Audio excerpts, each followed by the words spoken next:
You are listening to a Geekcast Radio podcast.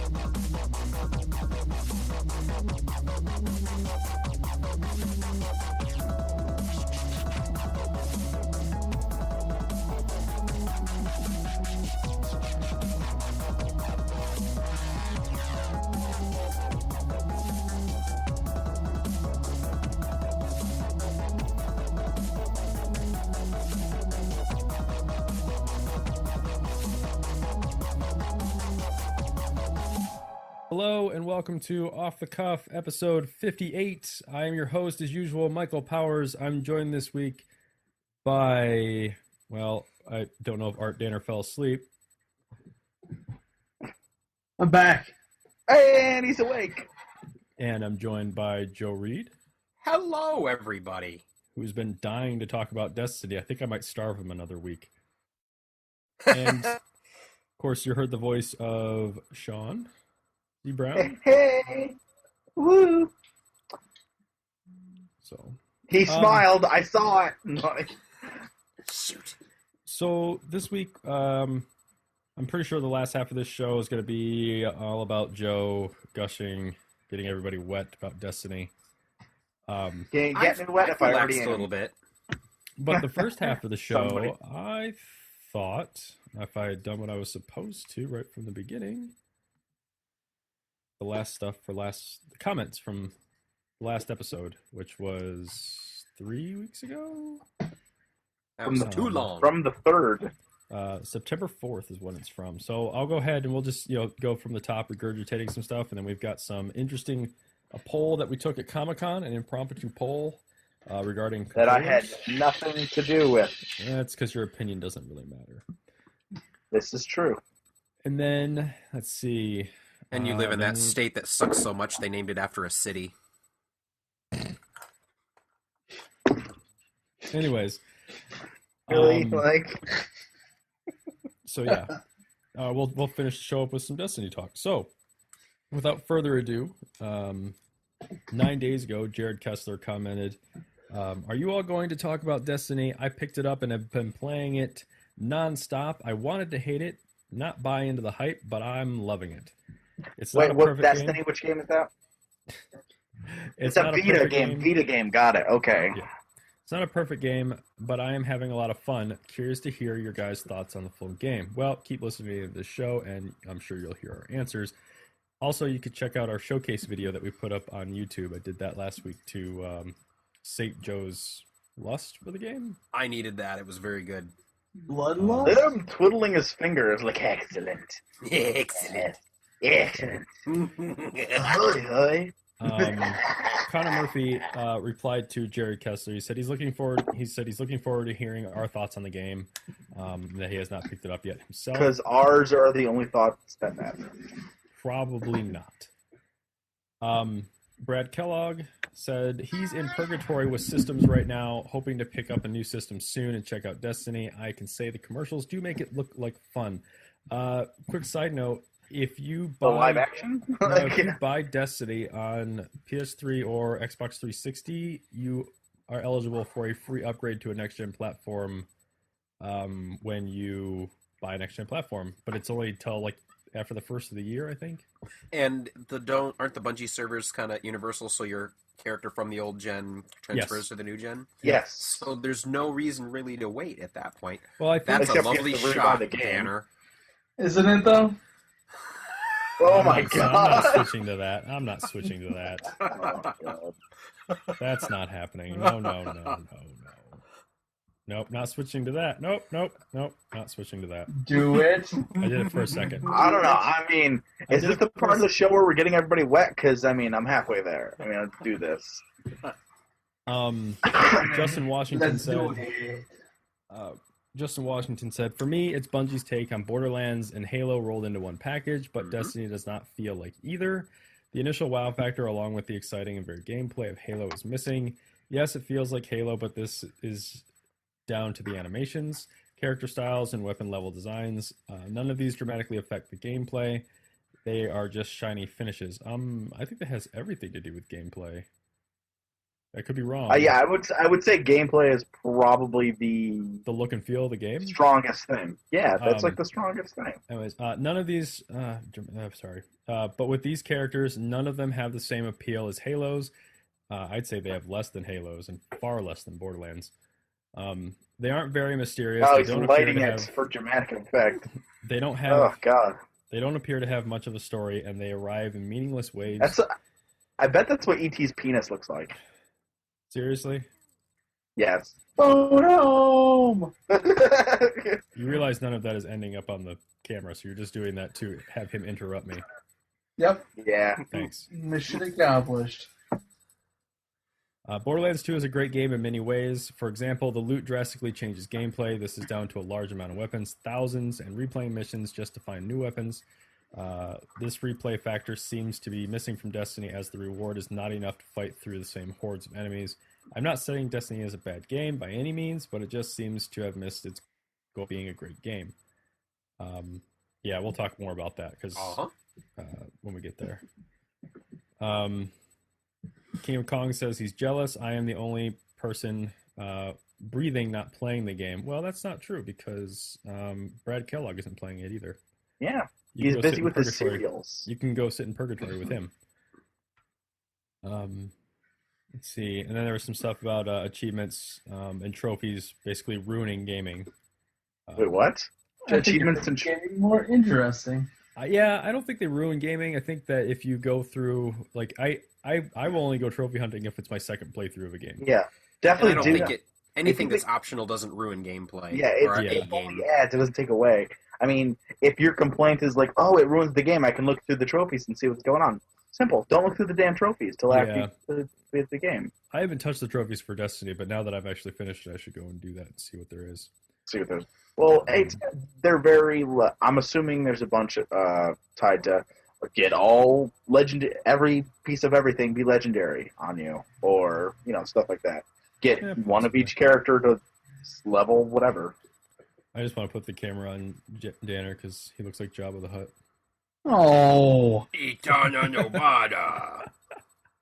Atagata Voodoo.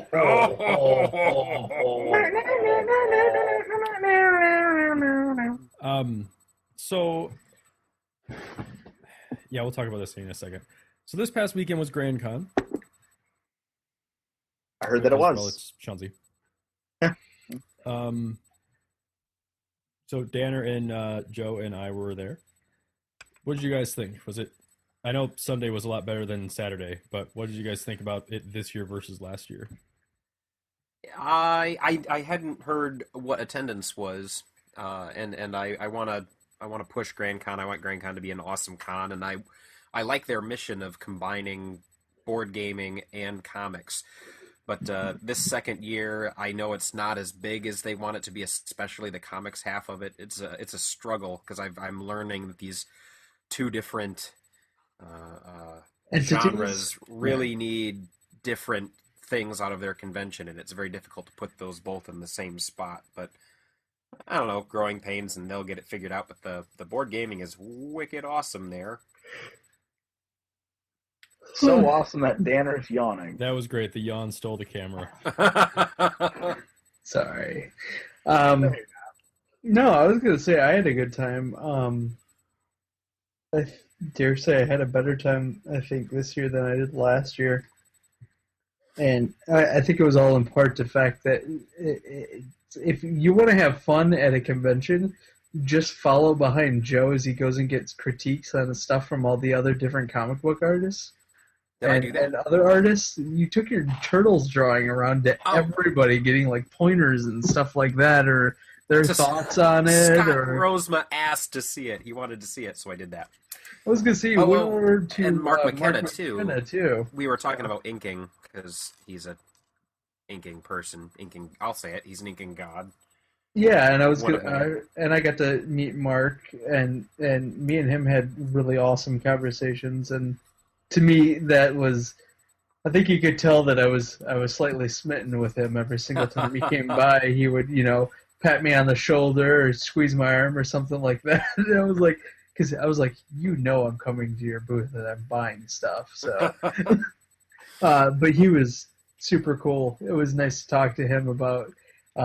It turns out, because I'm not good at really kind of keeping up on who does what in comics. I just, I'm a lover of comic books, and it's exciting for me to when I find out somebody's worked on something I really have loved. And Mark has a profound amount of love for Exiles, because he was one of the first people. He was the first inker on that book, and then left for a short while to do Detective Comics, and then came back to the book before it switched hands over to Chris Claremont. And it was nice having a conversation with him about how Chris Claremont sucks the fun out of everything.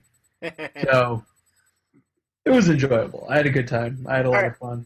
I have a question for you, because like the last mini-con I went to by me, I mean, I understand vendors and stuff, but do you ever get the vendors that go there, it's like, you're asking way too much for this, dude. What are you even thinking with this? I didn't, but I was this year I didn't really, like, last year I spent no money at all.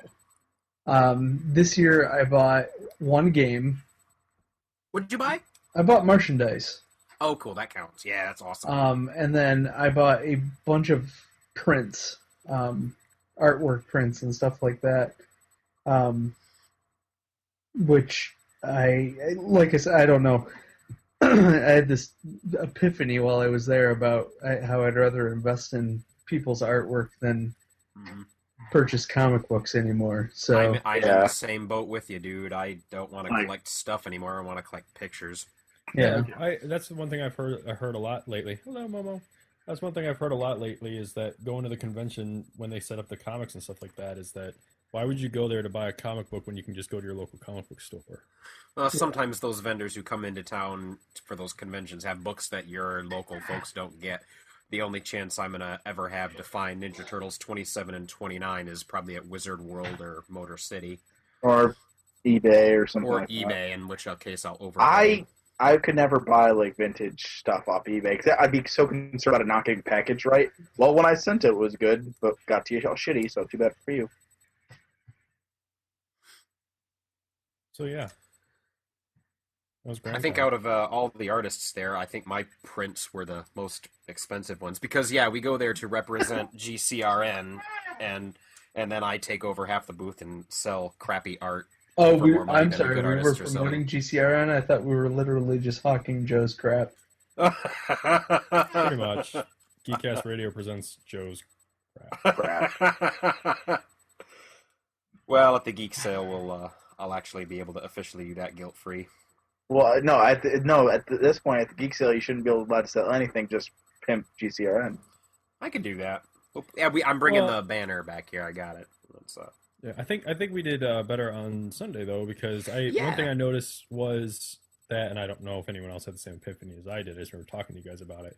Was that everyone around us, everyone's showing off board games and collectible card games and artwork and stuff like that for people to come by and engage in.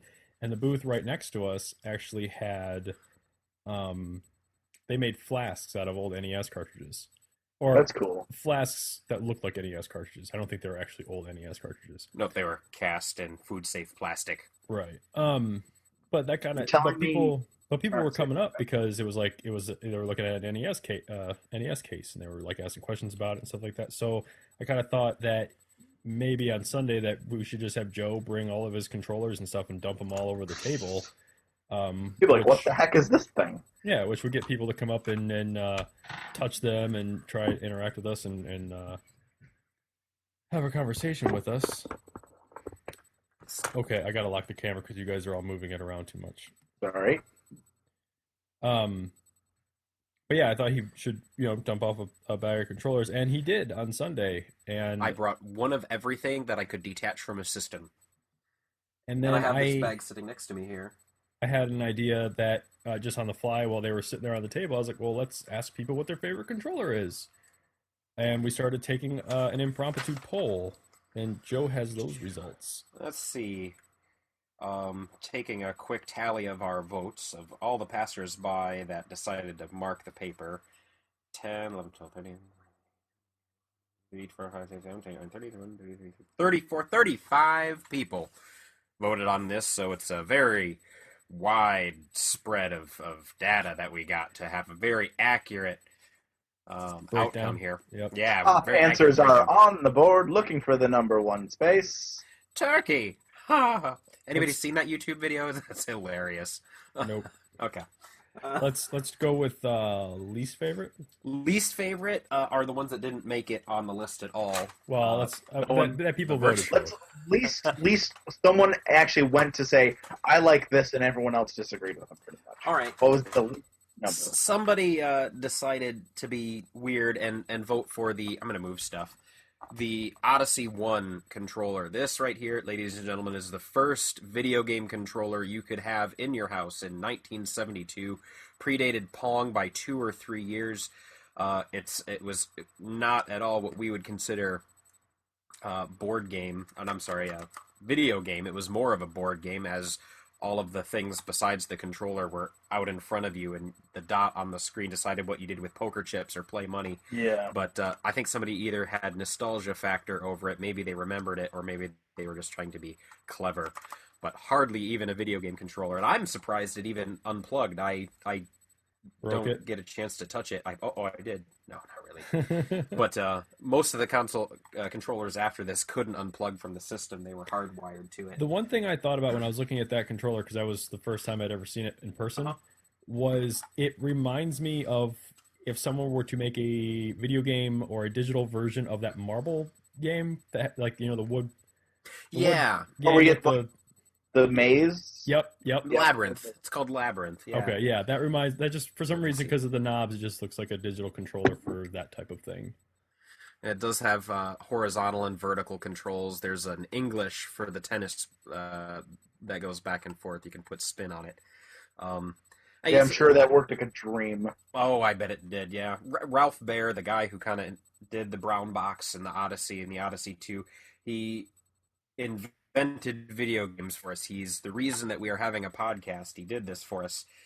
But the guy didn't know how to make games, and the guy didn't know how to make toys, and that's why this thing never took off. But it took Nolan Bushnell to make Pong before, let's actually turn it into a game, and made something cool out of it. We had other single votes for N64, which I think should have more votes than this. It's not the best controller, but it's a good controller. Probably, yeah. It was at the time. I loved that thing. It was weird. Like, depending on the game, you hold it differently. Well, we were talking about that too. I've only ever played one game where you hold that, like, in the what can you really call it, the traditional style on the N64? Because this would be traditional, I would call it, and this would be N64 style. In the middle, but yeah, that felt so good. Yeah, it did. Something so gratifying about having a trigger. Yep. Yeah. It felt right. Was that the first trigger? I think so. Yeah. It was. It may not have been the first button on the bottom of a controller, but it was definitely the first.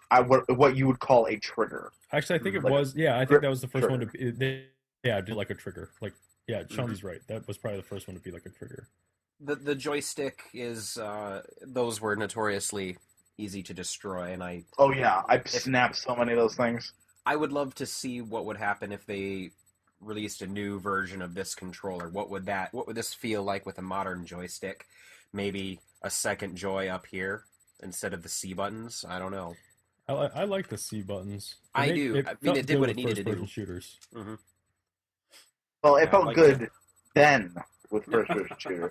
If I tried to do a first-person shooter now, well, the reason I say it felt good with a first-person shooter is because those buttons actually were I believe they had the same function as the WASD keys on a keyboard.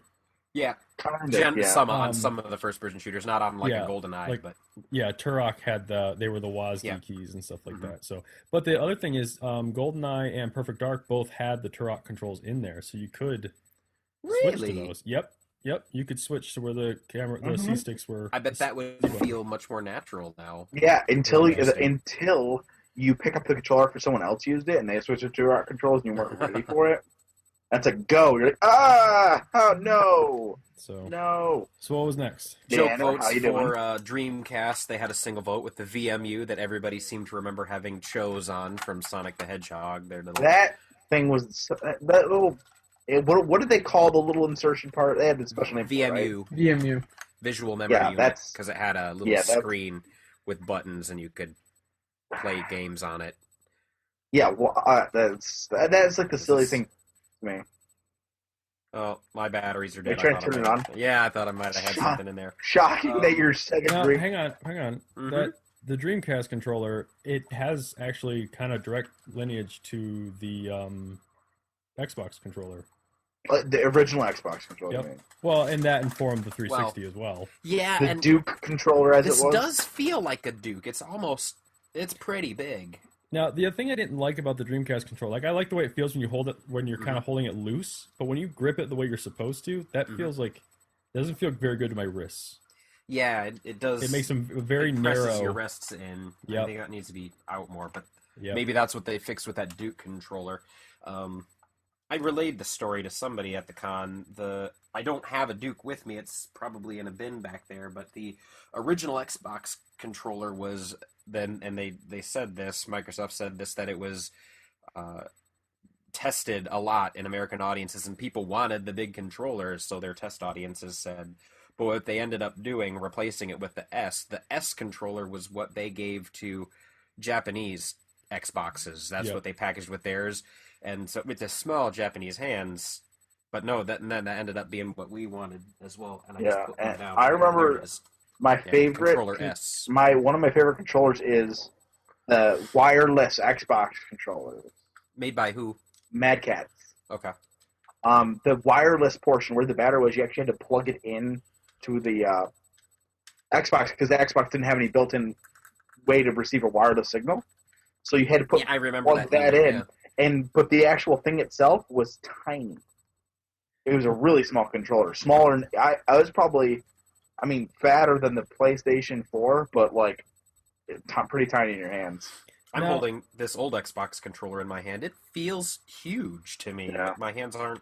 I don't Now, like I'm this. curious because I wasn't an Xbox guy. Why are there 2 memory card slots? I don't know. I don't remember ever using a memory card in it. I had one. Oh, also that's where the Xbox version of the Game Genie, I forget what it was called, also clicked into one of those spots. Man, want- memory card slots. That's a blast from the past. Yeah, that's. Oh, yeah. But that wireless one, the memory card slots were in the portion that plugged into the Xbox. They weren't in the controller you held, so it made your controller tiny. Fantastic. I remember one of the things that they were big on with the old Xbox was that you'd put your memory card in there and you'd load on your Madden football team and be able to take that to your friend's house and plug it into their controller and load your Madden team up. Like mobile, bringing your stuff to other people's systems was big. So maybe that's why. Satisfying triggers. But that thickness is a lot from my thumb to my pointer finger. That does not feel comfortable at all anymore. I need that little skinnier. Let's see. What is my... Okay, we've got tie for first, tie for second, and a tie for third. Well, let's just go through. Let's go 3, 2, 1. 3, 'cause 2, and 1. We don't tie want for to eat up a whole third. bunch of time. Yeah, so what was the top of each of those? I'm top of what? What You was said tie there was for a third? tie. So Tie for third. So you can tell this is a very Atari joystick. scientific study here that we got. Maybe we should open this up to the viewers and discuss this. We'll say that now. Yeah, what's your favorite video game controller? And when we asked our people at the con, it wasn't which one do you have the most nostalgia for, which this for third place feels like a nostalgia vote to me. Which one, the Atari or the Genesis? Both. Okay. I don't think either of these are good controllers for various reasons, but Oh. what is your most functional video game controller that you've had your hands on? You know, I would actually say the Atari one is better than the Genesis one. I mean, given that what it was designed for. Did you Yeah. know that you can plug both of them into each other, that it's the same plug? You can plug a Sega Genesis controller into an Atari and make it work. Ah, now you know. I wonder if you can play Sonic I don't the think Hedgehog I've with this. You only need one button, right? You only need one Right, button, just so direct- there it is. Directional, yeah. But Yeah, the original Sega Genesis controller before the 6 button. That's another beast. That just is too large. I don't remember seeing a 6-button Genesis controller. That became standard very quickly after this. It's kind of like the controller S for the 360, but it had ABC and I think XYZ. Anybody? Nope, and I wasn't a Genesis guy. That was B. Danner. You make me want to go over there and grab it out of the thing. Did he fall asleep? Oh my gosh. Danner. Just keep going. Okay, somebody needs to call him. No, we Just don't. keep going. It's better Just keep this going. way. Every once in a while, just look at Danner check. Switch to him. Switch back. No, it's okay. So that's just keep third going. place. Second place. Oh, my PS4 controller is upstairs. I'm surprised that one has 4 votes. Tied with... Quick! Switch to me. Switch to me. Oh, hang on. So this is tied for second. Tied for second. Okay, PS4 controller and an NES controller. NES controller, yep. I will say about the PS4, I don't get why this is a triangle shape. Yeah, I think it's just to fit that spot. I don't know. It's And just to use weird. it more LEDs and thereby battery. Probably just one LED back there. To be I would honest with imagine it's just one through like a diffuser. you. Yeah. You'd be amazed at what you can do with LEDs. Yeah, one can, I mean, especially in a small area like that through a diffuser, can light up a lot, especially new, like modern ones. Modern LEDs. Yeah. Now, the one thing I will say I was kind of disappointed, Joe, with your NES controller there is that is a USB drive on the thumb port on the end of it. It's not a traditional NES controller. I brought it because it was on top and easy to get a hold of. Yes, it is a USB NES controller. I would love to have drivers for this thing, but it is not one of the standard USB things that I can find drivers for. So if any of my users are tech savvy, help me out. I don't mess with drivers anymore since I tried to murder my computer with them earlier this year. But Yeah, it is a I'm, very authentic feeling NES controller. Anyway, but about the PS3 controller, I mean...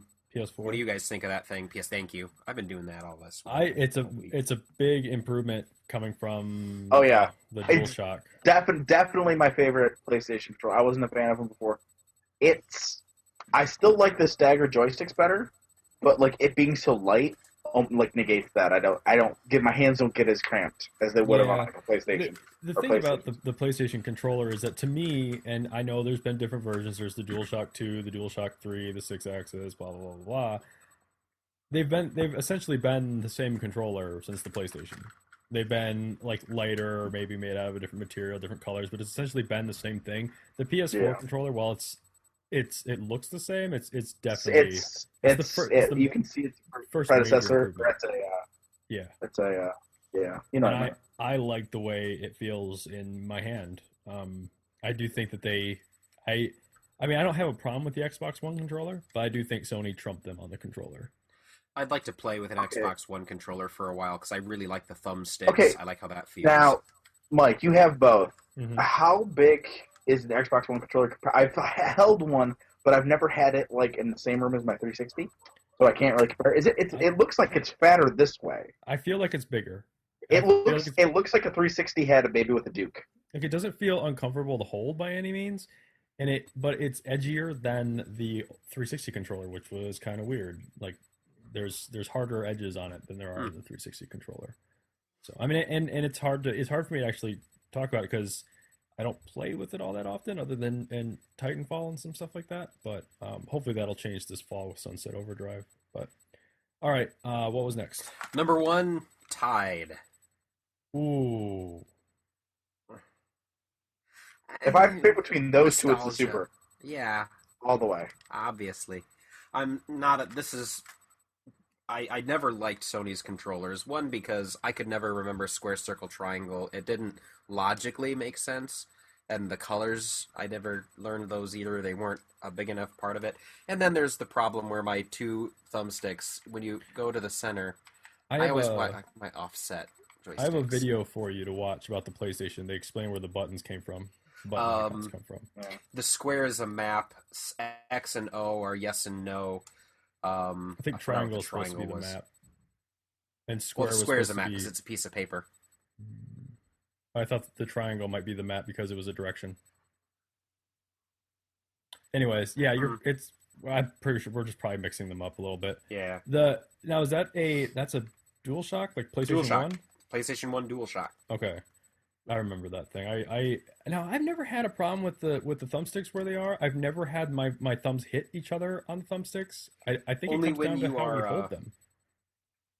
Yeah, I suppose if you have your thumbs in the middle and put them together, they're going to touch. But generally, you might just hit the side of it. Yeah, I'm usually get- dragging I usually don't have my thumbs on them. It's usually kind of like how you drive a car. My thumb is Yeah. on the bottom edge of it, and Mhm. that definitely is an improvement on the PS4 because there's a ridge Mhm. where your thumb can kind of grip, where instead of just like sliding off, so it Yeah, just feels a whole lot better. They're Now- the boards are concave; these are convex. Yeah, Now the that Super Nintendo, is that amazing. one, yes, Jesus, did you almost drop that? Like, No, oh, because it looked like it was all like crazy. that is an amazing controller. Like controller design, other than joysticks and 2 extra shoulder buttons, has not moved since that. Okay, and I have something to say about controllers in general. I mean, I understand wireless is the way to go. Charging cable is a necessity.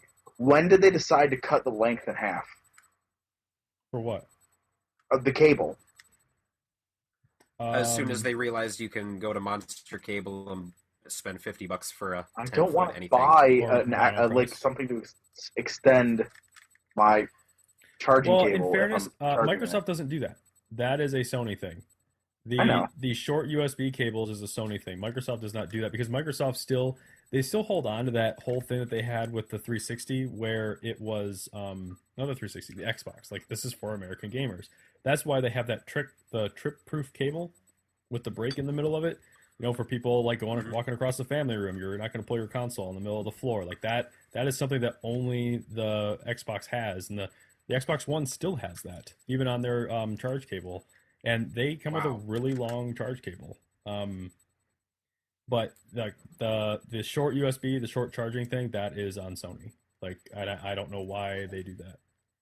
So, Yeah, but I think the reason though, and I could be wrong, I think the reason that Sony did it is because one, when they went wireless, they used a standard USB cable, and they still use a USB cable with the PS4. So I think they're just kind of like everyone's got these for their phones.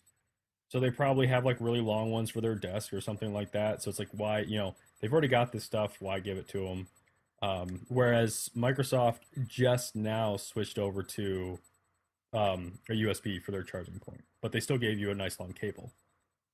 Yeah. with a breakaway apparently. I think it's a breakaway. I could be sorely mistaken on that. But for cables, I said this on All Through Geek, for cables, I just go to Monoprice for every single cable I Yeah, buy. I need to do that. I just get everything from there. Actually, you know where I like to get like, especially if I just need like a HDMI, because I spend a lot of my money at GameStop for games, anyways. I have so many points that I just trade them in and I get my cables for free.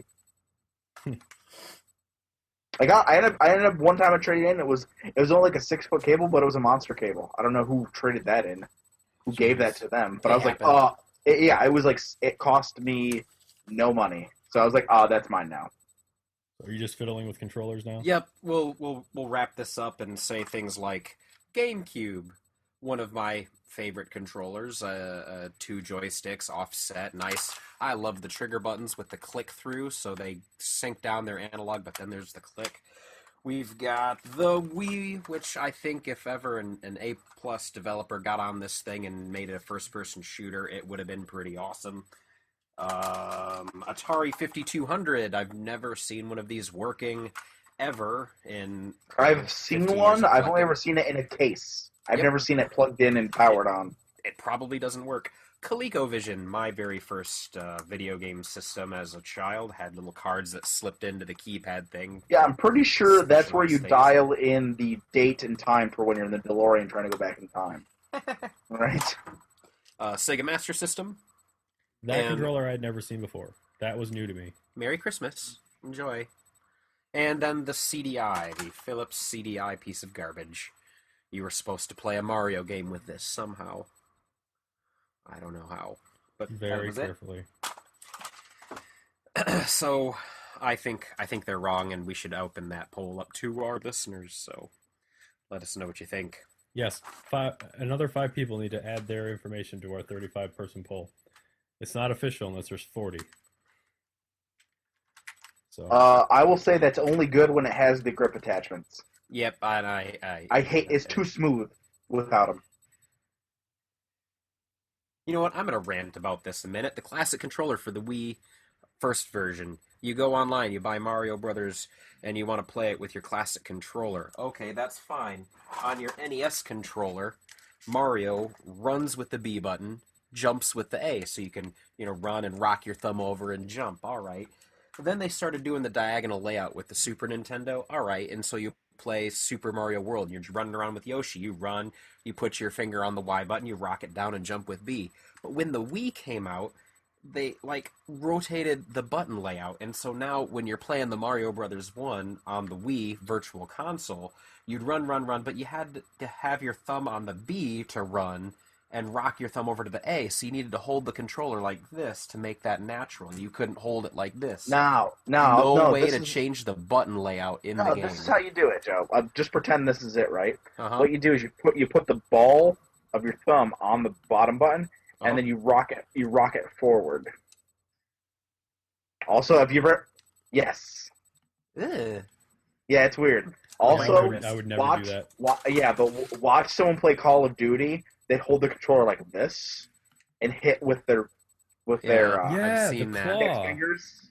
Yeah. Arthur Geese plays that way. Yeah, it's the craziest thing. Well, it's because when we used to play with some of our friends that were with the Activision stuff, I asked them, I can't hit the button fast. And he's like, oh, my index finger's on Y the whole time. I'm like, how? And he showed me a picture. I'm like, that's ridiculous. What do you mean you can't hit the Y button fast enough? Well, because Y was jump. Or no, Y was reload. Change your weapon. Right? And Call of Duty. Just change your Change your weapon. I could never switch fast enough. You just have slow thumbs, sir. I do. I have baby fingers. Like Vienna sausages attached to meat paws. That's a pretty picture. All right, that ends our controller discussion for the week. Let's talk about some Destiny. I do have one thing. I just got a text from my friends. He said comments have been disabled on the video for some reason. They shouldn't have been, and I apologize for that. That won't happen next time. Of course, it's also saying there are 0 viewers. Still, he keeps texting me stuff, and he's like he showed me a picture of the Xbox One controller next to the 360 controller and all sorts of stuff. And I'm like, I have no way to put that on the screen except to show my phone, which is not going to work. Been disabled. Start talking about Destiny, and I'll see if I can't fix that while we're doing okay, this. Joe. All right. Go. So, I saved up my blood money, and I wasn't sure that I wanted to get the PS4 with Destiny. I wasn't sure if that was going to be the game to win me over, because I had almost sworn off of first-person shooters, and all of a sudden Destiny comes out. And as I'm hearing my co-hosts here talk about all of these wonderful things that Destiny's coming on, my sixth sense that I developed after 10 years of working at GameStop and many years before that just being a general fan is ringing in my ears telling me, this is going to be good, you should do this. And it sounded like the devil. I don't know why that was like that. But it's because it's made by Bungie, sir. Of course it's anyway, I picked it up, and I'm starting to play, and I played through the beta, and I don't even remember responding to the beta as well as I responded to it actually. You did not actually. When we talked about it a little bit, you were just kind of I even think after playing the beta, you even said I'm probably going to cancel my pre-order or something along that line, or I'm not going to get it. And we're all like, what? Mm-hmm. Yeah, I think maybe order just a regular PlayStation. I've been waiting for something more like Last Guardian or something to come out for it, but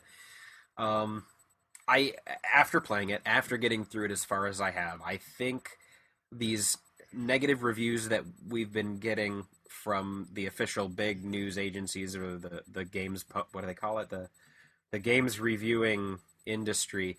Games Press? Yeah, they're doing a disservice to the game by releasing these reviews a week and a half after the game comes out, saying it's too short and it's and this and that and it's too repetitive, and I don't think anybody is doing the job that they should do to say this is like an MMO.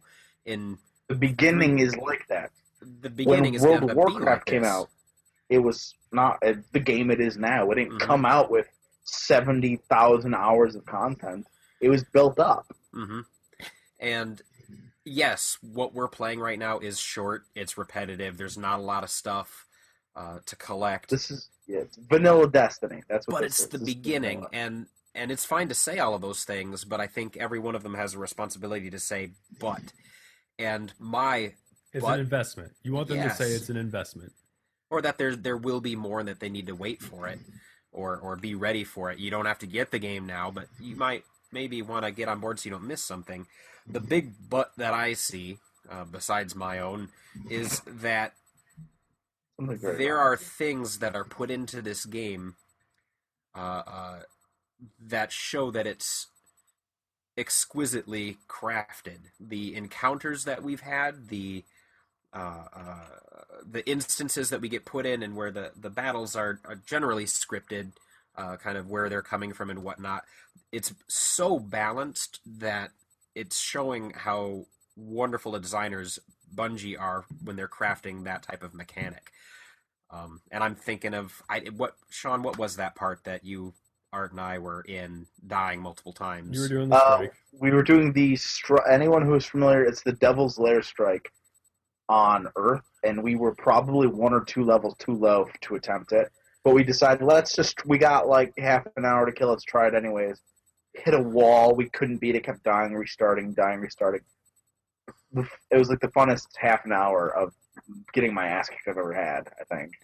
And it was all because of how that game is crafted and the way we were set up. I think I had discovered the scout rifle by then, which has been my favorite gun because I'm just like headshotting everything with it. I'm hiding up behind this crate, and Art and Sean are down there. I'm not sure what they're doing, but I know they're covering me. And Art's saying, "Hey, I'm getting shot by this thing. Can you Can you get those snipers?" And so that's my job. I'm up there tagging the snipers, and they're down there running and gunning. And every time I think, and you could answer this for me, Sean, I think every time that I died, it was because I did something stupid. And so I knew that it was my fault. It wasn't the game's fault, cheating or being rigged. And it just felt satisfying. Man, I'm doing my job. I know my back is covered by these other 2 classes down here. People are saying that, yeah, these 3 classes are too similar. They're just running and gunning. But maybe they are, but the roles that They're we were just playing, different enough. the roles that we were playing in that particular fight balanced so well that I think it has to be intentional in the design of the experience. Yeah, it's more like you pick these classes, whatever. There's 3 classes, you pick it anyway. And now, if I want to snipe, I don't have to pick the Hunter class. I can totally pick the Warlock or the Titan. I can pick it. I'm a Titan sniper. Yeah, and it all turns into how I use that class. Like Joe uses a lot of single shot weapons. I'm all about fully automatic and shotguns. So I'm gonna run straight at the dude. And hopefully I'll headshot him before you get there and die. No, I'll get there and die and be like, well, I took half his health out, but you guys got this. Which is why I'm excited to switch back to my primary subclass, then I can actually get in there and hurt them. I will say this, since we're talking about the characters right now, the one thing that I think that Borderlands does better than this game, as far as, and I'm not saying this is the only thing that Borderlands does better, the character, like the people you play as, I feel like, it's kind of, the power sets were set up to kind of make you want to use a particular, to go a particular style. Like in Borderlands 1, if you wanted to be a sniper, you were much better off playing as Mordecai. But that wasn't like a hindrance, because his abilities with the sniper rifle were awesome. Like, you don't get those abilities if you play as another person. And the same thing happened with Zero in Borderlands 2. They made him like a he was either like, he had abilities for being a in-your-face melee character, or you could play him like standing back from the fray, and his abilities were only his abilities and nobody else knew them. You got bonuses for using certain types of guns, and I thought that was really interesting. Whereas Destiny's characters, because any gun can no I say we just let him be.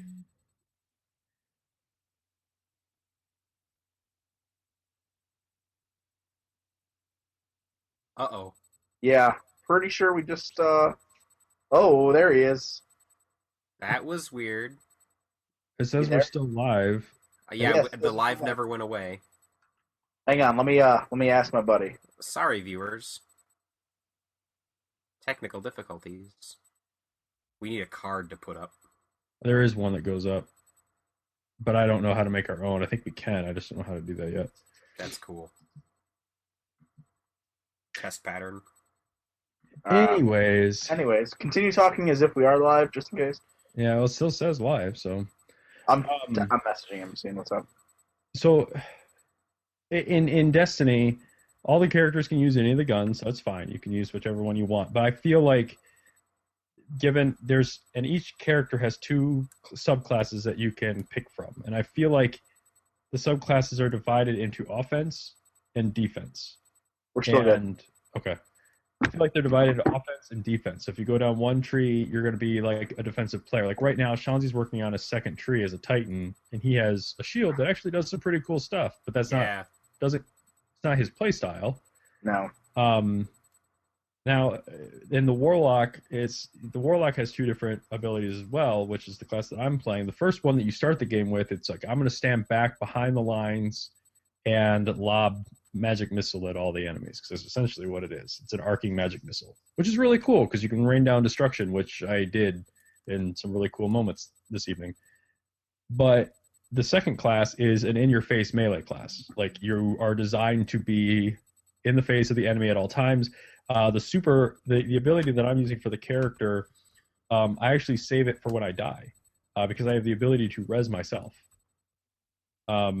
Unfortunately, we don't have anyone here that's playing as a hunter, so we can't really talk about those 2 different classes. I have a level 4 hunter, so we just need to power level him up. I will say, from what I've seen people play, is that has a very distinctive long range or in your face. Yep. But I feel like, I mean, and that can kind of go into like the larger discussion. I mean, the thing that I really want to compare Destiny to is Borderlands. Mm-hmm. Yeah. Because it's a first-person loot-driven game. Yeah. Now this is what I'm going to say. I'm having a lot of fun with Destiny. A lot of it. The mechanics are great. They're solid. They came right from Halo. I never really had a problem with Halo's gameplay. Never. And being able to play with friends is awesome. Like, I definitely have a lot more fun getting in there and just shooting the shit with you guys. But for me, when we do those strikes and we get in those hairy situations and we're dying repeatedly, and we're dying, we're banging our heads against the wall, and we're respawning, and we're planning, we're communicating really well, and we're trying to get through this, and then you finish the strike, and you go to that screen where it's like, okay, we're going to give you a reward, and you get. To me, that's just a giant slap in the face. It's like, here we are, we're going to throw this high-level difficulty at you and punish you, and even if you get through it, you're not going to be rewarded for what you did. Whereas you might find rewards along the way, but nothing for completing it. Yeah, and to me, I would rather get something at the end rather than pick up anything. So would you rather everything that drops at the end, everything that would have dropped, dump at the end from the final boss or whatever? I think it would feel a lot more rewarding to see those globes, like at the end of a hard strike or a strike playlist, just kind of, like everything else does. But then you'd have those times where you can't get to the end of strike playlist, like, oh, I just wasted an hour, didn't beat it, I guess nothing. Then they need to have. But that's your fault for playing on a difficulty you couldn't complete. Happy median, maybe. But they do a nice thing with the strike playlist. There are different levels of difficulty. So it's like, if you couldn't get to the end of that one, then turn it down a notch and go do another one. Do the same thing, just different level. Yeah. They at least give you those, like, kind of, I don't want to say fine-grained controls, because you don't really have control over them. You just get to pick a different playlist setting. But yeah. It's like, I'm going to do a strike on this level. Don't know which one. I just don't feel... For me, the appeal in this game right now, even though I've put over a day of playtime into it, I'm still having fun with it. I'm really enjoying it, but I think it comes down to just being able to hang out with my friends. Mm-hmm. For me, when it hit level 20, it kind of lost that carrot on the stick, and I started, for a little while, I was making my own carrot on the stick by just trying to level up my guns, and then it's just... I don't feel like you're rewarded enough. And even when you're doing the glitch, like the murder cave glitch that's going around right now, even when you're doing that, I don't feel like that is like rewarding. Like, other than being able to get components to upgrade your stuff a little more regularly, I just, even when you break the game, I still don't feel like it's rewarding. Um, and in that regard, sometimes I'll be in there and I'm like, I feel like wasting my time playing this game, but I'm still having fun hanging out with my friends and I'm still doing cool stuff. And but man, if I've said this a lot about Borderlands, the story in Borderlands was barely there enough to get you through the game, but at least you had a driving goal and you kind of knew what that was. I never Something, something, something, Handsome Jack. Well, that's Borderlands 2. But I never. But that's why I was saying Borderlands, because I feel like the story in Borderlands was weaker than in Borderlands 2. But the characters of Borderlands, hands down, trump anything that was done in Destiny. And this is my biggest gripe with the game, are the characters or the lack of them. And my primary example, okay, Peter Dinklage, okay, he's a robot, and I don't think he's phoning it in like everybody says. I think he's just. I think it's that he's doing his best to play a robot created by an alien entity. Like, he's not. I don't think he's supposed to have a lot of personality. He throws like some weird humor out there that kind of falls really flat, and it's. I almost think it's like the robot's like, hey, you better not do this. No laugh. Okay, whatever. I'm a robot. Like, but then Bungie, by the end of the game, I liked his voice. Yeah, it's certainly better than it was than I remember it being. I think I've gotten used to it. I think it was still kind of bad, like in the beginning, just because. I think that his voice started to change for me, or the character of Ghost started to change for me when we got to Venus. He started to say a more joking things. Like one of my other favorite cutscenes in the game, and a little bit of spoilers here, which by the way, she didn't really play that big of a part in the game. It's just another character that falls by the wayside. The hunter lady that's not a guardian, that's like stalking you from like the beginning of the game. Yeah. Like there's a scene when you first get to Venus where you actually confront her and Ghost is hovering around her because she's like talking to someone in her ear, and the Ghost is like, who's she talking to? What's going on there? I'm a curious cat. What's going on? He's like the animation just got better for the character because the Ghost was like all up in her face, like hovering around her, and I felt kind of like watching Wall-E a little bit there. Mm-hmm. And he was genuinely funny, especially when he got pushed when the stranger pushed him out of her face. that was really funny. And by the end of the game, I started to like him a little more. Now, that saying, if he were to die down the road, I wouldn't really care, unless something drastically changes and they make him more of a lovable character. If he does die, I want it to be like in a funny way, though. I mean, you can't turn him into a serious character. I think. No, I think not anymore. Just run out, or at least play up, because I mean, anyone who's played the game realizes the second he touches anything, bad things are going to happen. Never goes good. And that's unfortunate gaming trope that they end up blaming on him with dialogue. Yeah, I understand, but it's never like, oh, I hacked the computer. We're done. You didn't. You went right in through the front door, and everyone saw you coming. No, I think what we're going to learn is at the end of the game, he hasn't been hacking. He's literally just been shooting a laser at the door going, Why isn't this working? He's basically the droid that you practice your lightsaber with, that shoots lasers at you, block them when you're blindfolded. Pretty much. I'll go with that. I forgot what I was going to say now. Well, I'll jump in and you'll remember. Bungie spends, I don't know how many thousands, maybe millions of dollars getting these A-list actors. Not only Peter Dinklage, who's big stuff right now because of Game of Thrones, but everybody's favorite, Nathan Fillion, and Gina Torres, our sub-favorite from Firefly. All right, I've been playing the game since launch. I know which characters those two are playing in the tower, but I don't know their names. You know them as Nathan Fillion and Gina Torres. The thing is that where they are, you can play through the entire story and never talk to them and hear their voice. Mm-hmm. I'm pretty sure. Okay. I'm hoping that in adding updates, more content, making this the 10-year plan that I've heard that they want to make Destiny, that they can say, oh my god, let's give these guys characters. And I would even say send them with you as NPCs into a mission so that they have dialogue that's telling the story as you go through checkpoints. Make us actually like these characters, because right now I don't know who anybody is.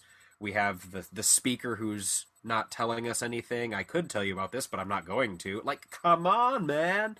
And again, I say all of this stuff, but say let's give them a chance, because I think in 5 years, when they're still giving content to Destiny, be it in Destiny 2 or in expansions that might as well be Destiny 2, that I lost my train of thought. Well, I'll jump on there. I Sure. agree with what you're saying, and I that's one of the reasons why I don't want to get behind. I want to level my character up. I want to be able to do this stuff. Yep. That way, like when they do give you more stuff to do, I can do it. Like they just started the whole Queen's Bounty thing, which is an interesting idea, but again, just like the bounties or whatever, you're just redoing story missions that you've already played dozens of times for other reasons, just on different modifiers, and that's fun to a point. But I don't want to watch those cutscenes again. no, that's the thing. If we're not actually doing the story, if we're done with the game, at least let us skip them. Why do we have to watch them? I mean, and it's not that hard because they already like half-assed it anyways. You can do a story mission, like you can do one of those modified story missions, like the heroic story mission of the week, and get in there and have your Sparrow, even if it's the first mission, like on Venus, where you don't have your Sparrow. Mm-hmm. Like they'll put you in there and you'll have it, so you can go and do what you need to do right off the bat. There's two things I want to put out there, and I want to see what you guys think. The first one I think will generate more discussion than the other, so I'll just go with this.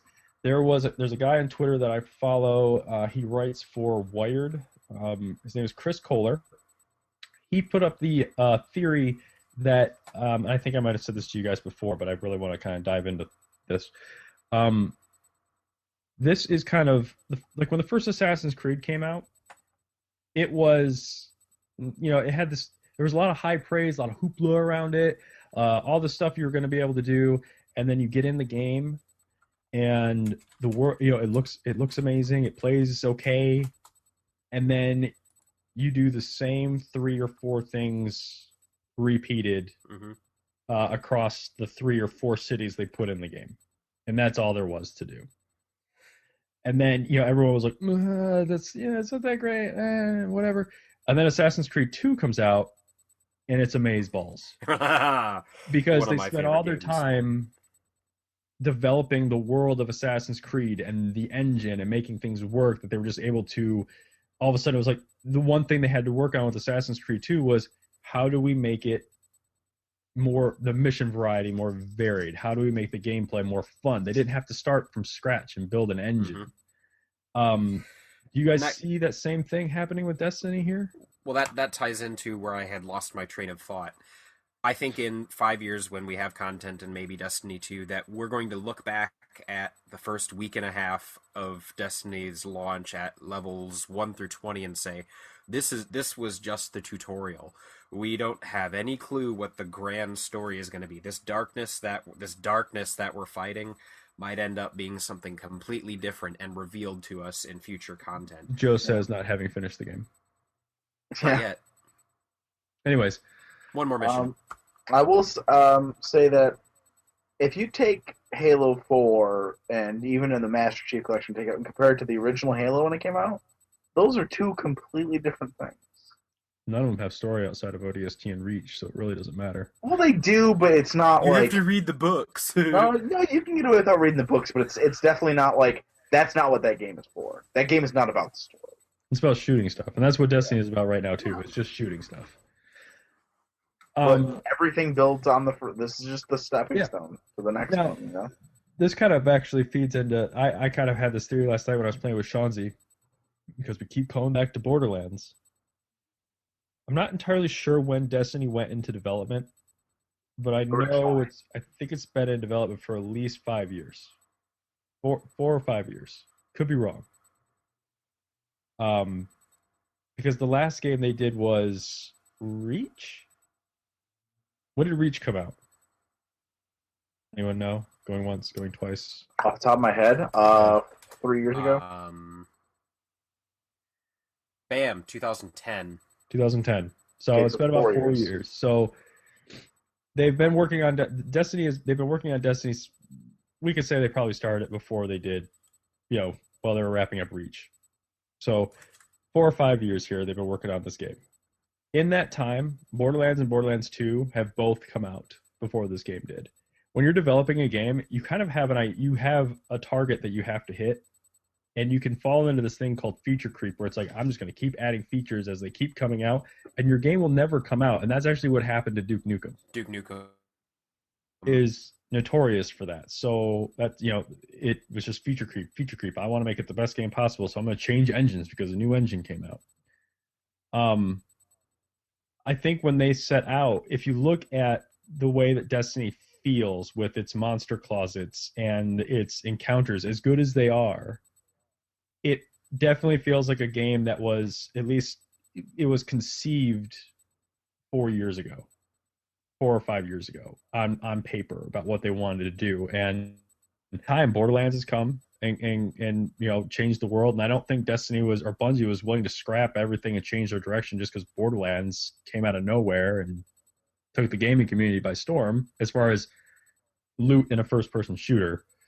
And then Gearbox also had the time to do Borderlands 2, which iterated on the stuff that they had done in Borderlands. It was actually very easy because they just took the funding from Colonial Marines, so they had all that extra cash to make. Well, that's besides the point. Because they made a boatload of money off of Borderlands. Yeah, they did. But I feel like Destiny just kind of got stuck being... It took so long for it to come out. And so I'm wondering if, like, the next game, or even it could even be the next DLC. The next story content could be drastically different than what we're seeing. I'm hoping that there is a slow trickle of small updates planned soon. Like the first gigantic what are they, not strikes, the bigger one. The Raid Palace. The raids, the raid they had done, but they waited that week to launch it. And I'm hoping that in 2 weeks we'll get something else, and that 2 weeks we'll get something else, and that later we'll get a giant thing. Yeah, plus, the raid, even if they put it out immediately, who was at level 26? Yeah, that's why they waited. Within that first week. Plus, get your servers a little more stable before you put something in the thing where they're going to have to commit a large chunk of time to, and it might crash. Make them just a little bit more stability. Never hurt anything. Can we address that really quick? That was a really smooth launch for Destiny. You're telling me. Yeah. Outside of the hackers, we weren't playing the game because we were at Grand Con. But that was like a week and a half later. Like, you look at what happened with Diablo 3. You look at what happened with SimCity. 4, was Grand Theft Auto 5 the online Grand Theft Auto 5 online was not working? No, it was going bad. Like, for the first few days, like, people couldn't get in. You couldn't log on. Right, I remember that. So, but Destiny went really smooth. Mm-hmm. I was shocked. They're veterans at this. They've had so much experience with 2, 3, and 4, and Reach, and all those online bits.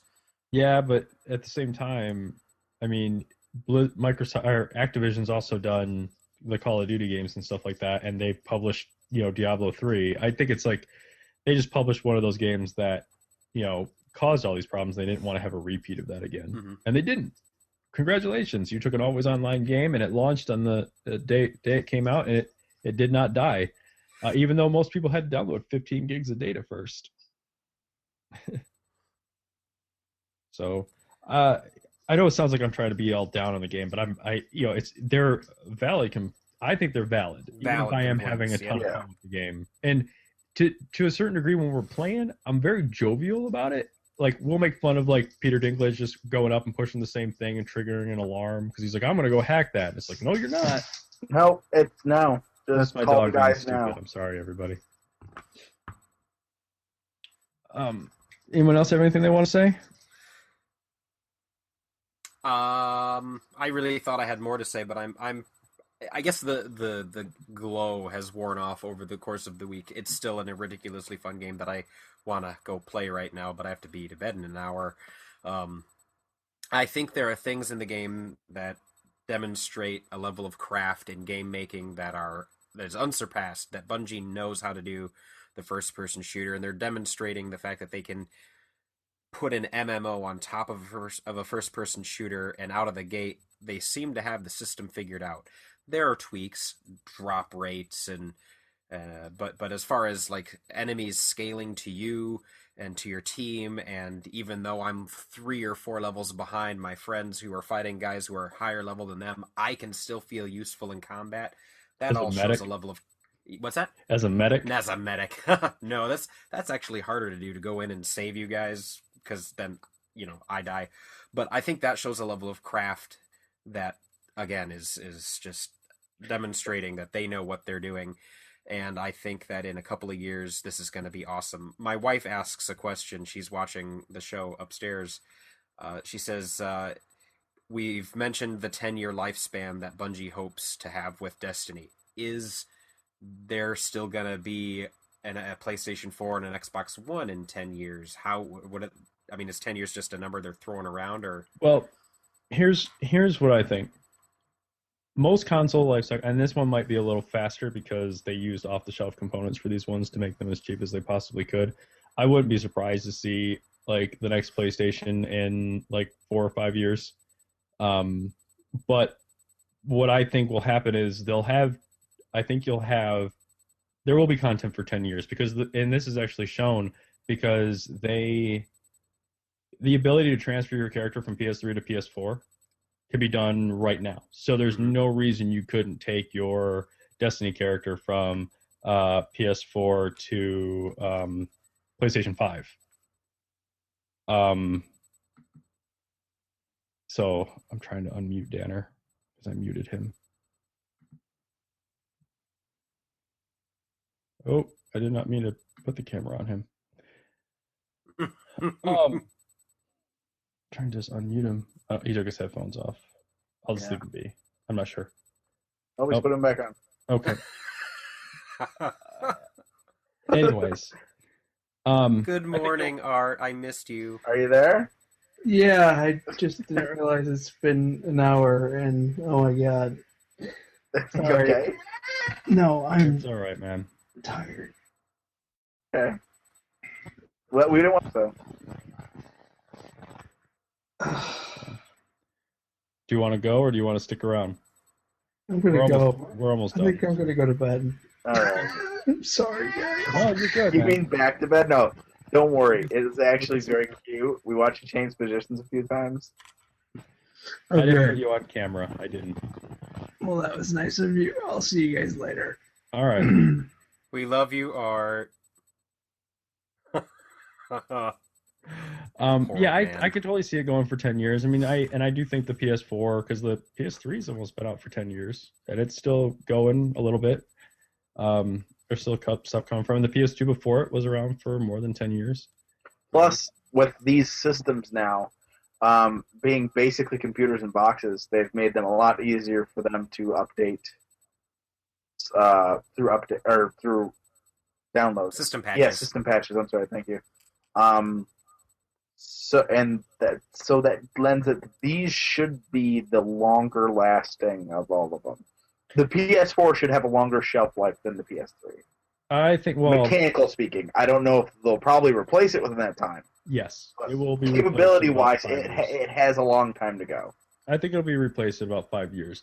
The thing is, the PS3, the 360, they were around for way too long. Yes, they were. Like they held everything back gaming wise, which is one of the reasons why the PS4 and the Xbox One have sold as well as they have, because people were starved for new hardware.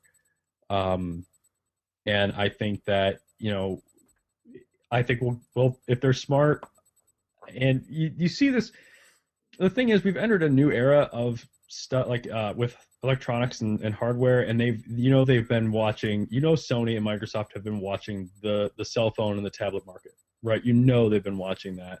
Oh, they can put out a new one every 2 years if they wanted to. Yeah. It would be like, and I think there's systems in place where it'll end up being kind of like your Android phone or your iPhone. It'll be, you'll want to play a game, and all of a sudden it'll be like, you don't have this operating system. Like, you don't have now that won't happen. I think this hardware is designed to last longer than a cell phone. I know Apple backdates their stuff at least 4 years. They have 4 years of support, and it might not run as great on the old stuff, but it's still there. Like, they're still supporting it. Like, And I think they've been looking at that stuff, and I think that they could do that. So it's like in 4 years when a new one they Improvement might for start. customer experience, though. That's not an improvement. That's it makes sense for the business people to do that, but it doesn't make sense for the consumer to partake in that business model. But consumers are already partaking in that business model. Yeah, because we're dumb. I agree. Because there's a very good reason I don't have a smartphone or an how's iPad your new yet. phone? My new phone's great, but I just think but the thing is, they've been, that's something that's happened in the last 10 years is, tablets and cell phones have taken off, and they've gotten people used to upgrading certain hardware for every 2 years. I really wouldn't be surprised to see something. I wouldn't be surprised to see something. Do I want to see something that soon? No, I don't want to see something that soon. I would rather go 5 years, 10 maybe, but this hardware's not going to be around for 10 years. Yeah. It'll still be there because the install base will be there. It'll be there the way the PS3 is there, but it won't be there. Yeah. It won't be the console in 10 years. My biggest fear is that consoles will eventually become like gaming PCs. Sure, you can take a really old PC and play the newest PC game. Sure. Is it going to be on anything close to max visuals and audio? No. You're running bare minimum everything. Playable, but no. But if you want the best stuff, you got to upgrade everything as you go. And I can't get behind that. I don't think that's one of the main reasons. That's one of the main reasons I'm a console gamer. The minute that happens, I'm done. Me too. The minute they want me to buy something new every 2 years, I'm done. Yeah, it's like I can justify spending $400 every 5 years.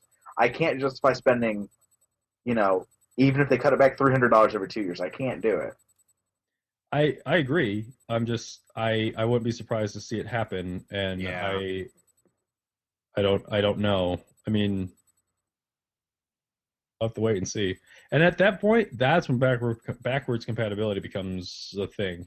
And I honestly can't believe that backwards compatibility on these consoles is the chore that it is, even from a consumer standpoint, because, my iPhone will run apps that were on the first iPhone.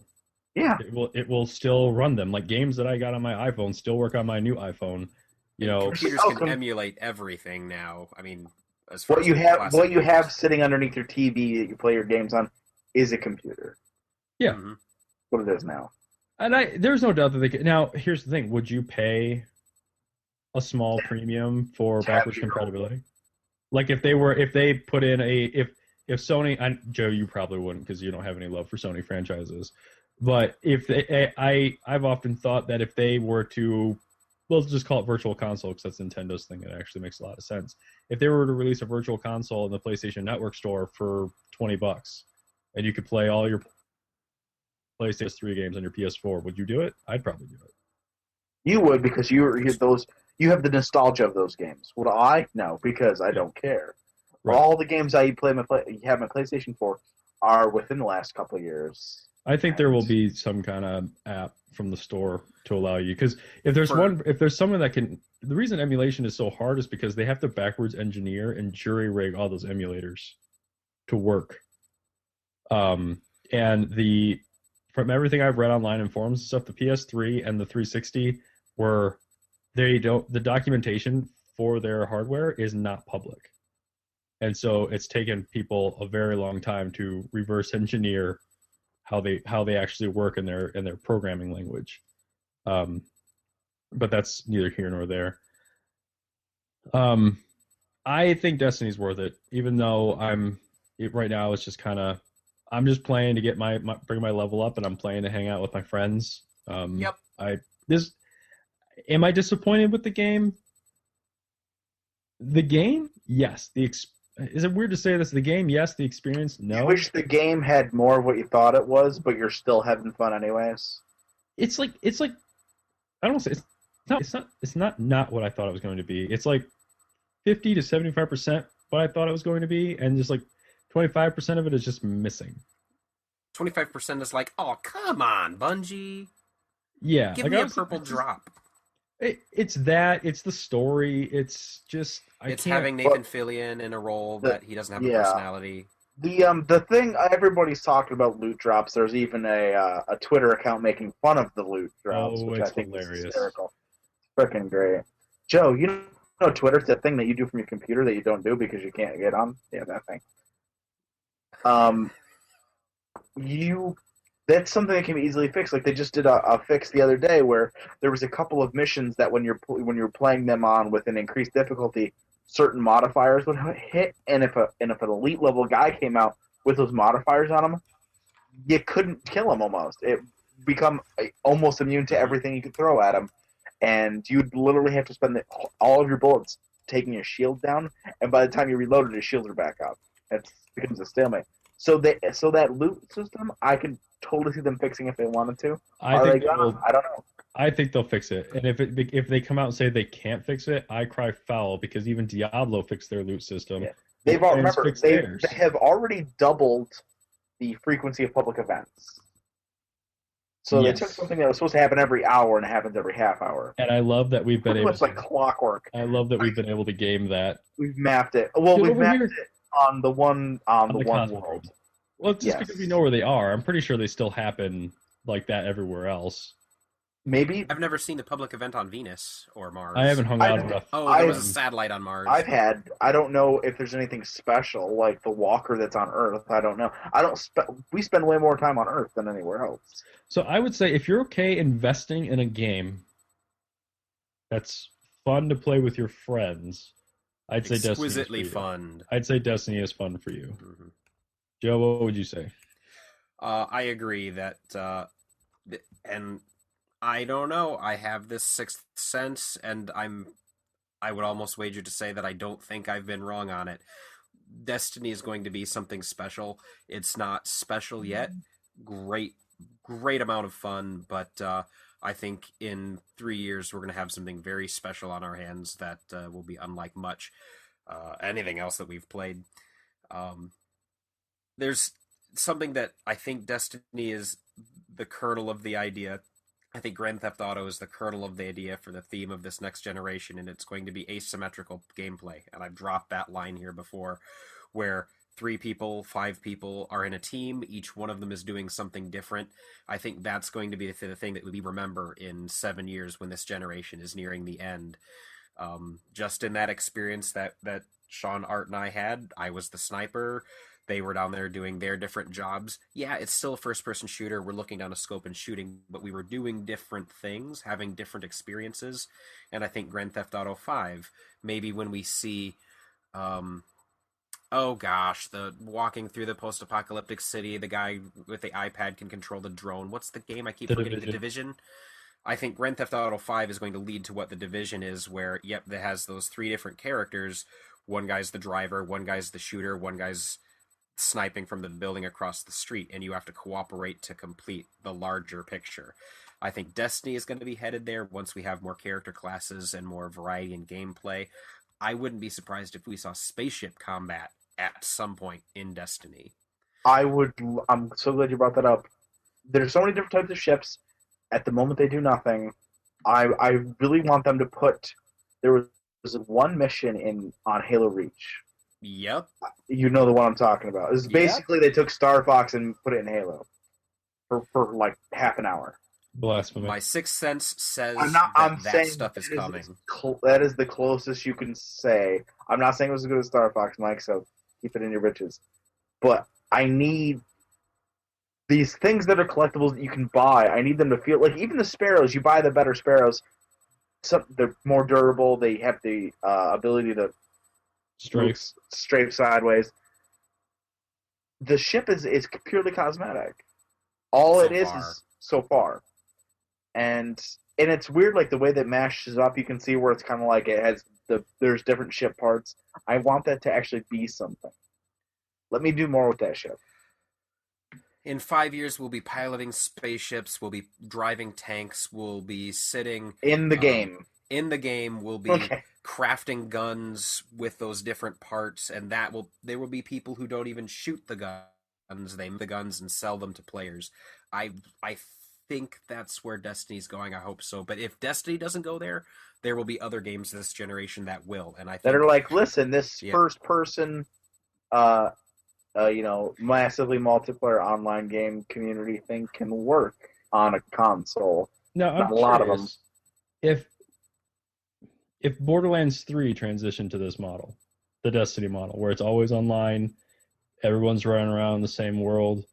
Like I understand what you're saying. Like everyone's doing their thing, and I always felt that's how it was in Borderlands as well. Like I've got Shanzi's running in there with his shield and his turret, like the exact same experience you're talking about playing with your friends. The asymmetricalness of it is the same experience I got out of Borderlands, and you didn't take that away from Borderlands at all. It never felt as magical. When all the parts were working well in Borderlands, it felt like a game. When all the parts work well in Destiny, I feel like I'm a part of something greater. It feels composed to me. Do you think that's simply because of the way they've done the enemies? Like for example, Borderlands, if I'm a level 70 character, and this happened to you, this is a true experience for you. We're level 60, level 70 characters, and we come to play with you, and you're level 20, and we're doing your story. We have the ability to one-shot guys, and they will just disappear off your screen. Whereas in Destiny, regardless of my level, our levels compared to anybody else's levels, we can still get our butt handed to us if we're not playing smart. Do you think it's magical to you because your level doesn't so much it still relies on skill to a certain degree? Like you can't get to the point where you just stand in the middle and I'm a bullet. I can literally stand here and they can't kill me. If I put there was parts in Borderlands where I can put my controller down, walk away. I'm going to come back at exactly that part, not dead, because there's nothing. This guy's bird says hi. Yeah. Well, no. I mean, I could literally go AFK. I'm just curious about if that's. Do you think that might have something to do with it? Because even we're playing level 60s and you're playing like a little level 5. We walk over everything while everything's still giving you a challenge. Versus this, it's like if I'm level 20 and you're level 5, I can still get my butt kicked by the guys that you're fighting against. I think with Destiny, we're going to discover later that the difference between level 1 and level 20 is not as wide as it looks.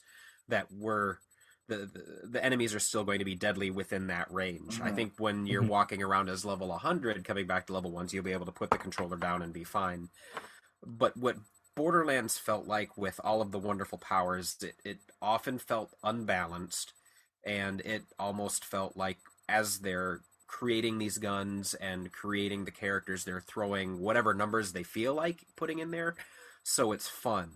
But I think the numbers that Bungie has put into how things work, the algorithms, the level, the scaling, all this stuff, it's put in there to create a crafted experience, not just let's give them numbers and loot and all these different guns. Some of them don't do anything, some of them are wicked. It seems Borderlands seems more willy-nilly to me. It doesn't seem as artistic. I think I see where you're coming from, but I think it has. I personally just having the conversation with you, I think it might just have more to do with the way they handled enemies. Because I like the guns in Borderlands. I feel like there's character to the guns as well as the people. And Destiny needs that. But the problem is Destiny's guns all look so generic, and you know what? That might even be its art style. And Destiny looks great. I'm not complaining about the way that it looks, but I can totally see why Borderlands switched over to the art style that it has. I can actually show you I have a video bookmarked on YouTube that is the first concept we've shown for Borderlands. It looks like Destiny. And the cell shading wasn't there. It was not as goofy. Yeah, the problem was they put it out there, that video out there, and it came out about the same time as Rage was hitting. And those games look the same. I think one of the Fallout. I don't think it was 3. I think it was New Vegas. It was out there too, and all 3 of the games looked the same. And Gearbox was like, "That's not. We need to stand out." And that's when they went through and redid their art style. There was something comical and fun about Borderlands. You're not wrong about that. But I think, and I agree with you now because I really do enjoy the encounters in Destiny. I like turning the difficulty level up and kind of banging my head against the wall every once in a while, like just getting into trouble and be like, okay, I can do this. If I'm smart about this, I can do this. Where Borderlands is Yeah. kind of like, if I out-level these guys, I'm going to destroy them. And Yeah, that's, I will definitely say in Destiny, there is never a circumstance where you cannot be overwhelmed. yeah.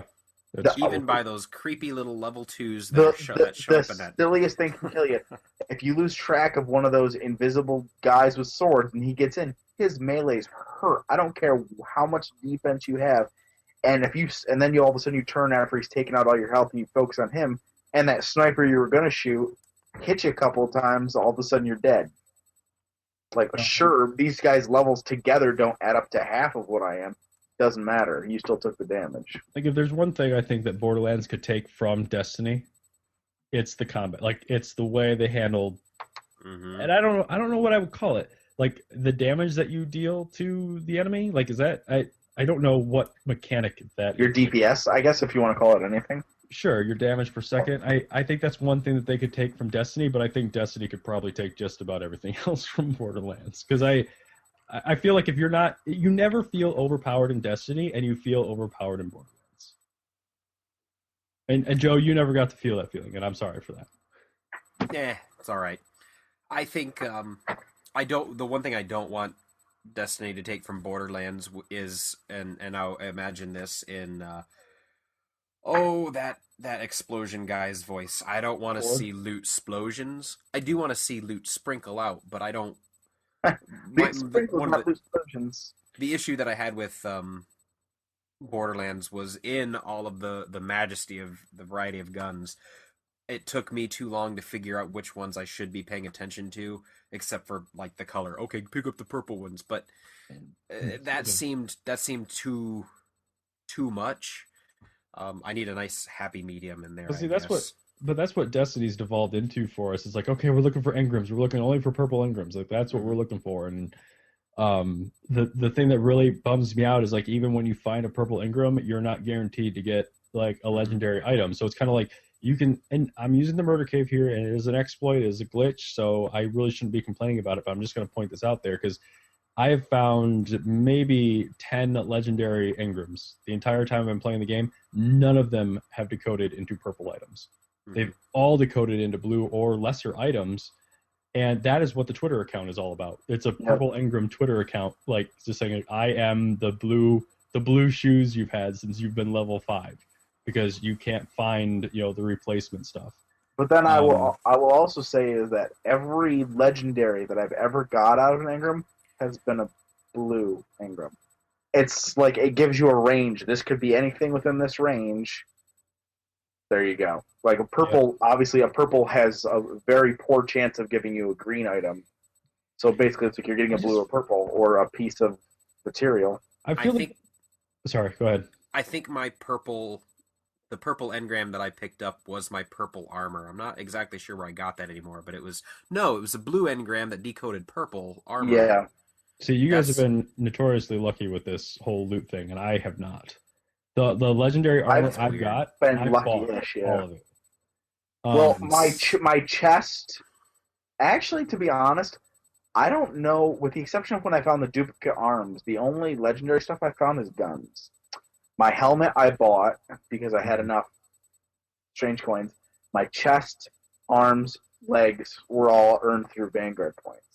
But see, that's not fun to me. Like, I would rather find that stuff out in the wild, not buy it from a merchant. Like, and that's the thing. Destiny, one of the things that Bungie said about their loot system, and I really don't want to talk very much longer because I wasn't expecting this to be that long, was that they said that the reason the loot drops the way that it does is because they wanted you to feel like the gun that you got, like, means something. Like, it means something, that you earned it. But the problem is, like I said, when I go through a strike mission, like in like the higher level strike missions, and I go through those and I slog all the way through it to the end and I defeat that guy and I come out to that reward screen and I get zip. Mm-hmm. Like what was that worth? What was that for? Yeah, it's like that's when maybe you should be showering us with, not showering us, but maybe like give us our like a reward or something. And I don't know, I could be completely wrong, but that's just how I feel about it, because I hit that level, and I totally agree with where they came from with their loot system, because the scout rifle I use is a level 16 scout rifle. I have not found a level 20 scout rifle in all the loot caving, the murder caving and stuff I've done, I've not found a better scout rifle than the one that I have, and I got that playing in the Crucible.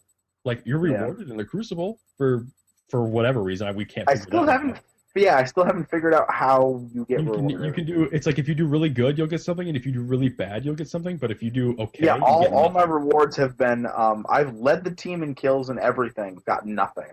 I've done the worst on the losing team and gotten 2 or 3 things. Yeah, I can't figure it out if it's a crapshoot for everyone or. But I slogged in there, and guess what? They gave me the carrot on the stick, and it was something great. But I haven't experienced that like in the game at all. Like, the game proper, breaking the game and grinding it out. Yeah, I've felt it. But doing like the story stuff, like the heroic weekly stories and the strike mission like that, I don't feel like you're properly rewarded when you finish those. And also, not also, but we're a week and a half into having the game. No, it's longer than that, I think. What was it? The 9th? 2 weeks. 2 weeks. 2 weeks. And we're griping that we haven't reached the end and gotten the best equipment yet. Maybe should we be worried about it yet? I'm not. It's not really my. I don't care that I haven't gotten the best loot. That's not what. Give me purple shit that's like not useful to me. I'm totally fine with that. But at least let me feel as if I'm earning stuff. Maybe not the stuff I'm looking for, but I'm making progress at some point. And I see, and that's the other thing. 2 weeks, and we've finished this game.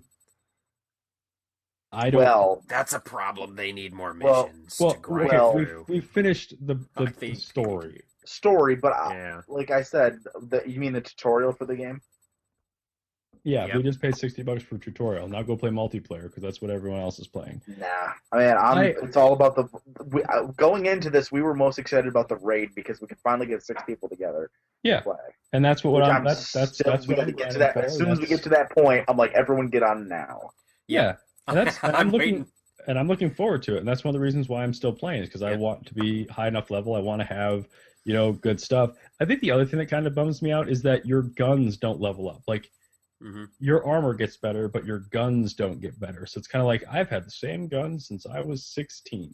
Like, I think the Borderlands and Destiny would be better for having a favored gun. You get a gun because you're a guardian, and this gun is the one that follows you. You have a secondary gun that you find. But this gun, as you're going around, you're finding components that maybe fit, that maybe don't, that maybe you can give to your friend. This gun is my gun, and I'm going to make it what I want it to make. And I think that might actually be a good place to include a trading mechanic, because I think Destiny is cutting off trading so that they don't open themselves up to a duplicating exploit. I think that's why. And so you're not stealing loot. That I'm okay with, though. Yeah, me too. But if they had a favored gun where you're finding components everywhere that you can socket, not socket, or sell, I think that would be an interesting mechanic. And then I'd have my gun that would level with me and scale with me all the way through. So that's the thing. I've said this before. Like I complained a lot about Borderlands 2 when they started fixing a bunch of the glitches and the exploits in that game because Borderlands was so broken, and that's what made it fun and charming. That when they started doing it in Borderlands 2, it's kind of like, no, you're killing the experience. I expect Bungie to police Destiny like with a tooth and nail. I actually can't believe that the murder cave is still there. Me too.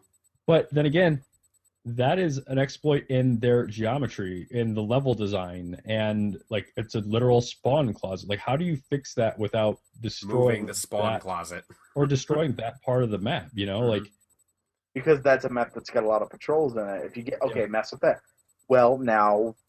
There's fallen waiting on the top of the hill for those hive to come up and attack them that are not coming. Or I don't think it's necessary. I don't think it's that there's something wrong with that area. What I think is it's just the number of low-level enemies that come out of there. Because there's definitely other places in the game where you can sit and watch guys spawn and they'll come in and keep spawning, keep spawning, keep spawning. Yeah.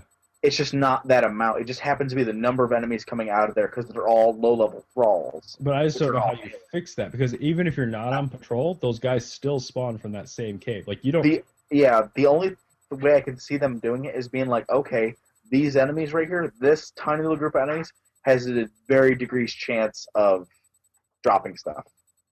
They might make it so that they don't drop loot at all. That could fix it. That's the only thing that's going to push people away. I think the other thing they could possibly do is shield them.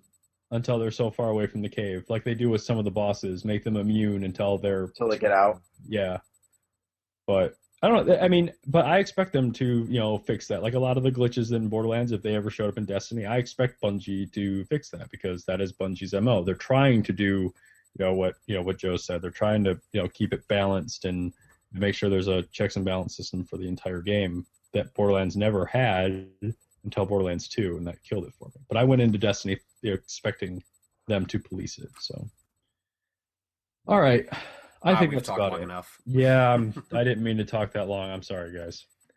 Let me pull up my You've only put one of the podcasters to sleep. Yeah. Let me pull up my my script here for excuse me for closing it out. What the heck? Is this it? You can do it. I believe in you. Oh my gosh, where is my? There it is. Outro. Got it. Okay, switch this over to moi and my dog, my little doggy. I can't wait to meet your dog on Friday. Oh, I just hope he doesn't drive you guys crazy. Are you dog sitting?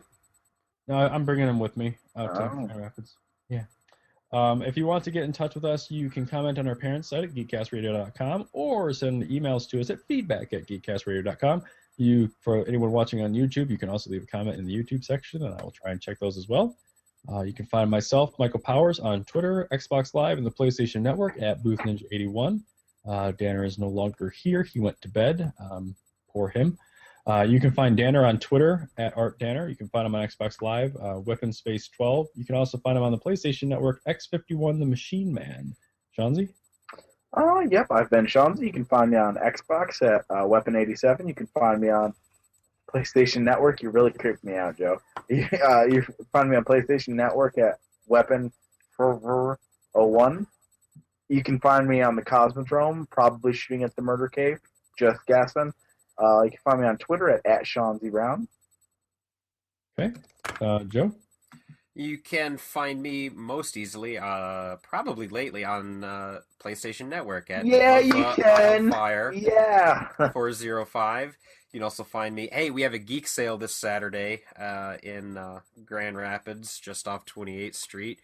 You can find me on the Facebook page, Facebook.com/Geek Stuff Garage Sale, no spaces. If you're local, I hope I see you Saturday and say something like, "Hey, I heard you on that one podcast." As opposed to the others. As opposed to the others. Nobody listens to the others. All right. Well, that's it for this week. We will see you guys next Wednesday at about 8:30, and hopefully it won't go for an hour and a half. So... And hopefully we'll have done the giant mission of Destiny. Yeah. Can you say bye? Can you say bye? No? You don't really care about anybody? Okay. I just like your face. All right, and we're done. Thanks, guys, for watching. Bye.